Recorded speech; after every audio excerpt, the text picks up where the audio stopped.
What if the greatest feud in pop music was fake? What if Michael Jackson and Prince weren't enemies at all, but brothers in a war against the very industry that made them famous? And what if Prince knew who killed Michael? This isn't a theory, this is a pattern, one involving missing diaries, secret warnings, faked rivalries, and two sudden deaths that look way too familiar. Because when you look past the headlines, you start to see a story someone didn't want told. In the final weeks of his life, Michael Jackson started writing a private diary, not for art, not for reflection, for survival. He wrote that people were following him, watching him, trying to control him. He believed someone was plotting to kill him, and it wasn't just paranoia. He even named names. Michael said there were evil people everywhere trying to take his empire, especially his music catalog. That diary? Gone. Disappeared the same week he did. You don't just lose something like that unless someone wanted it gone. But here's where things get stranger, because Michael wasn't the only one who felt hunted. When Prince walked on stage with "Slave" written across his face, it wasn't a costume. It was a warning. He said his label owned him, his name, his image, his voice. When he tried to buy back his masters, they refused, so he changed his name to a symbol. He re-recorded every song one by one just to regain control. Sound familiar? Prince was waging the same war Michael had been fighting for years. Both men were trying to escape a system designed to own them, and both were surrounded by people who didn't want that to happen. You've heard the feud stories. Prince turning down MJ's "bad," the "your butt is mine" comment. But what if it was all for show? Insiders say Michael and Prince were friends. They visited each other's homes, played music together. Prince's bodyguard said MJ was a regular at Paisley Park. They weren't rivals, they were talking strategy. When Michael died, Prince didn't tweet, didn't go on TV. He vanished for days. That wasn't pettiness, that was grief, and maybe guilt. Let's face it, two powerful black artists challenging the industry at the same time? That's a threat. Keeping them divided was smart business. Prince refusing "We Are the World," Michael mocking Prince in interviews, rumors of ping-pong matches, and stage shade. It was a distraction, a feud the media loved. But while the world was busy choosing sides, both men were saying the same thing, loudly. Michael said it outright. "They're trying to kill me. They want my catalog." He called Sony execs devils. He said they were sabotaging his tour, ruining his name, setting him up. And here's the thing, Prince backed him up.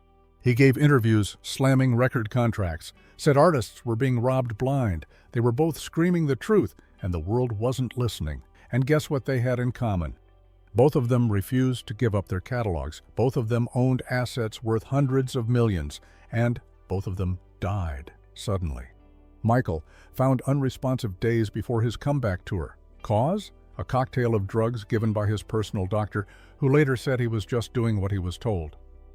Prince found dead in an elevator. No history of drug abuse, no health warnings. And yet, he overdosed on fentanyl, a drug he wasn't even prescribed. Sound like coincidence? Because both men had just made major business moves. Michael was about to launch "This Is It" and rebuild his empire. Prince had just regained full control of his masters and was planning a new tour. And then, gone. No serious investigation, no conspiracy charges, just silence. This is the part no one likes to talk about. After MJ died, his billion-dollar music catalog ended up back under Sony's control. After Prince died, years of legal battles, his estate split, his masters licensed. The exact thing both men fought against happened anyway. So tell me, if they both warned us, fought back, and lost, who really won? Michael had a diary, a log of fears, threats, and the names he believed were behind it all. That diary? Still missing. Prince, on the other hand, didn't leave a note. Or did he? He was known for cryptic lyrics, symbolic videos. And right before his death, he told fans, "Wait a few days before you waste any prayers." Who says that? Unless they know something's coming. People around Prince said he was healthy, focused, energized. And then he was gone. Too clean, too fast, and way too familiar. If Prince really knew what happened to Michael, why didn't he say anything? Maybe he did. Maybe he said it in code. Maybe he tried to keep fighting quietly, behind the scenes. Maybe he knew it would happen to him next. He started performing Michael's songs, called him a legend. He wasn't mocking him, he was mourning him. And maybe carrying a message that was never meant to be spoken aloud. Ask yourself this: if $2 billion catalogs were up for grabs, and their owners refuse to sell. What happens when those owners suddenly die? Who gets the money? Who signs the contracts afterward? Who erases the evidence? These aren't conspiracy questions, they're business questions, and the answers, they're hiding in plain sight.